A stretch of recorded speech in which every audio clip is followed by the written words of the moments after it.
বাংলাদেশের রাজনীতিতে এক নতুন অধ্যায়, যেখানে একসময় জামাতে ইসলামীর নাম শুনলেই হিন্দু সম্প্রদায়ের মধ্যে আতঙ্ক ছড়িয়ে পড়ত, আজ সেই জামাতই হয়ে উঠছে সংখ্যালঘুদের আশ্রয়স্থল। 2024 সালের রাজনৈতিক পরিবর্তনের পর জামাতের প্রতি হিন্দু সম্প্রদায়ের দৃষ্টিভঙ্গি বদলে গিয়েছে। তারা বলছে জামাতই একমাত্র দল যারা সংখ্যালঘুদের সম্পদ লুট করে না, বরং নিরাপত্তা দেয়। এমনকি জামাতের নেতারা এখন মন্দিরে গিয়ে পুরোহিতদের সঙ্গে মতবিনিময় করছেন, সংখ্যালঘুদের অধিকার নিয়ে কথা বলছেন। বাংলাদেশ হিন্দু মহাজোটের মহাসচিব গোবিন্দচন্দ্র প্রামাণিক বলেছেন, জামায়াতে ইসলামের নেতৃত্ব মানবিক, সাহসী এবং সংখ্যালঘুদের নিরাপত্তা নিশ্চিত করতে সক্ষম।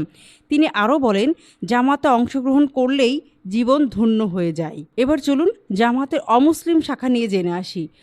জামাত এখন অমুসলিম শাখা গঠন করেছে, যেখানে কৃষাবালা রানী, প্রদীপ কর্মকারের মতো নেতা সমর্থন করছেন না, নিয়মিত জামায়াতের বায়তুল মালেও এয়ানত দিচ্ছেন।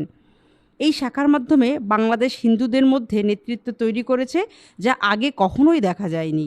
বাংলাদেশের রাজনীতিতে এই পরিবর্তন কি স্থায়ী হবে? হিন্দুদের ভোট কি সত্যিই জামাতের দিকে ঝুঁকছে? ডাকসু থেকে জাতীয় নির্বাচন, সবখানেই কি জামাত হবে সংখ্যালঘুদের প্রথম পছন্দ? আপনার মতামত জানান কমেন্টে। ভিডিওটি ভালো লাগলে লাইক দিন, শেয়ার আর সাবস্ক্রাইব করতে ভুলবেন না। ধন্যবাদ।